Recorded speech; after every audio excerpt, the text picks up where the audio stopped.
Olá novamente, encerrando nossa coleção de vídeos de estrutura organizacional, né? Esse é o segundo de 2 vídeos de estrutura organizacional. Nós vamos falar um pouquinho a respeito de mecanismos de coordenação e integração. No vídeo anterior, nós vimos que as estruturas organizacionais são geradas por 2 mecanismos. Os mecanismos de diferenciação, aqueles que separam o papel de cada colaborador no todo, ou o trabalho de cada colaborador no todo, ou seja, como é que a gente pega o produto ou serviço da nossa organização e separa para que cada um faça uma parte dele. Esse é o mecanismo de especialização, né? E nós vimos também que esse mecanismo de especialização pode ser tanto vertical, que estabelece as cadeias hierárquicas da instituição, como horizontais, né? Hoje nós vamos falar a respeito do segundo mecanismo que estabelece uma estrutura organizacional. São os mecanismos de coordenação ou integração. Esses mecanismos, basicamente, estabelecem como que um ator dentro da minha instituição, dentro da minha organização, dentro da minha empresa, vai falar com o outro, vai se relacionar com o outro, para que ele possa, basicamente, passar o trabalho dele para o outro, para que de forma cooperativa, de forma integrada, a gente consiga alcançar o todo os objetivos da instituição. Então, quando a gente fala de mecanismos de coordenação, na verdade a gente está estabelecendo os relacionamentos entre os meus diversos departamentos, entre as minhas diversas unidades, para que o trabalho de fato seja feito de maneira coordenada, de forma integrada. Existem 3 mecanismos de coordenação bem descritos dentro de psicologia organizacional do trabalho. Tá? O primeiro deles é o ajuste mútuo. O que é o ajuste mútuo? Esse processo de coordenação ele é muito comum em empresas pequenas, empresas mais simples, onde um colega ajuda o outro a fazer o que tem que ser feito. Então, quando o colega está lá com uma dificuldade, vem o outro e diz, é assim, assado, é assado. Então, colegas do mesmo nível, do mesmo setor, param um com o outro e ajudam um com o outro e conseguem resolver os seus problemas, tirar as suas dúvidas. Tá? O segundo processo, e aqui a gente vai aumentando a complexidade, né? Então já são de organizações um pouco mais complexas, é o que a gente chama de supervisão direta. Né? Nessa supervisão direta existe um gestor, então agora, que tem sob sua responsabilidade um conjunto X de colaboradores, né? Então esse gestor agora cuida de uma equipe, né? E esse gestor ele vai passando entre os seus liderados, né? Tirando as suas dúvidas e integrando o trabalho deles. Então na supervisão direta eu tenho já tenho, vamos dizer assim, uma estrutura de direção, de supervisão, né? Onde tem uma pessoa com a única função de supervisionar os demais para saber se o trabalho, para garantir que o trabalho seja feito com exatidão, com qualidade. Tá? O último processo de coordenação estabelecido aqui o que é conhecido como padronização. Tá? A padronização, ela estabelece um processo de formalização do conhecimento. O que significa isso? Na padronização, nós vamos ter um conjunto de especialistas contratados pela empresa que vai sentar com os nossos melhores, com os nossos experts e vão montar procedimentos padrão, vão montar fluxos de processo, vão montar manuais, vão montar tutoriais que qualquer colaborador lendo aquele manual, lendo aquele tutorial, seguindo o fluxo do processo, saberá se comportar a contento, se desempenhar a contento dentro da organização. Então, esse processo de padronização, ele talvez mais comum em empresas de grande complexidade, em organizações de grande complexidade, né? Aqui os processos que são mais comuns, que são mais rotineiros, que são mais cotidianos e não mudam, né? Agora viraram manuais.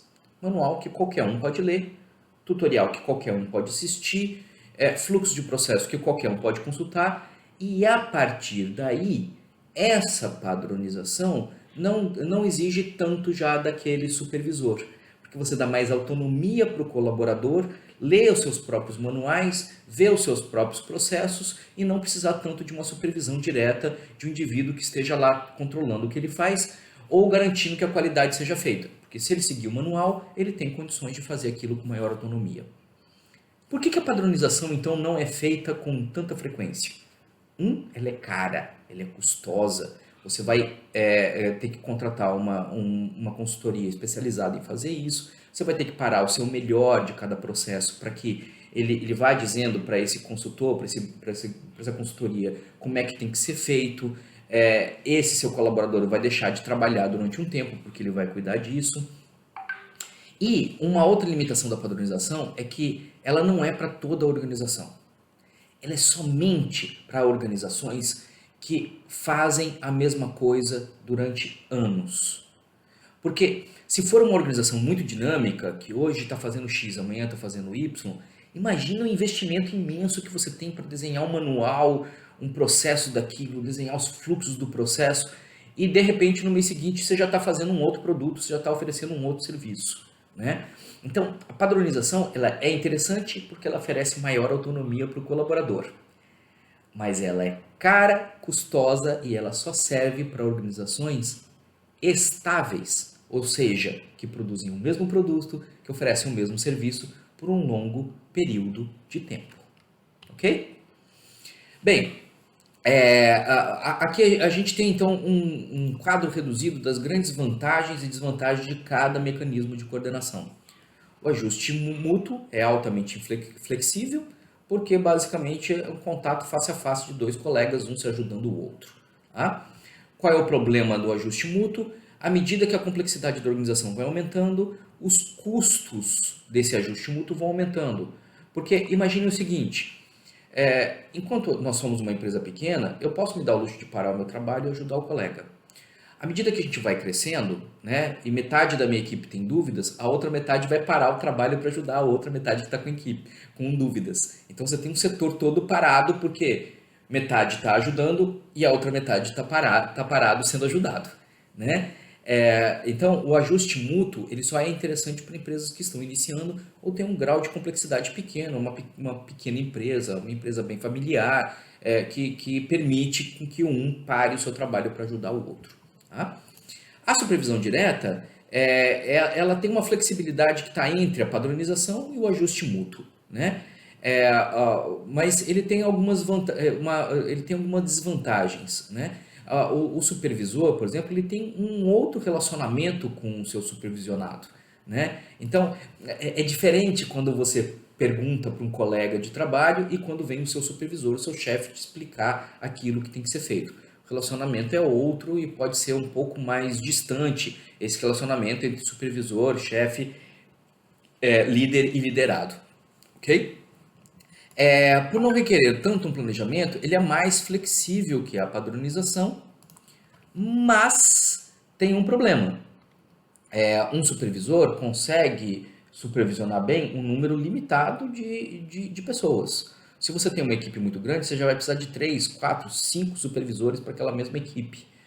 Se você depende muito de supervisores, você às vezes vai ter um corpo funcional aí de 20 pessoas trabalhando e 10 supervisores para supervisionar essas 20 pessoas. Então você aumenta exponencialmente os seus gastos porque você precisa de mais supervisores. Tá? Então, a supervisão ela é interessante até um certo ponto de complexidade. À medida que você precisa de muitos supervisores para fazer aqueles colaboradores trabalharem, você tem um custo muito alto e isso pode atrapalhar aí vamos dizer assim, a saúde financeira da empresa.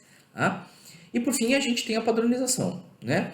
A padronização tem como sua principal desvantagem um custo bem elevado, porque como eu disse para vocês, requer trabalho de especialista competente, né?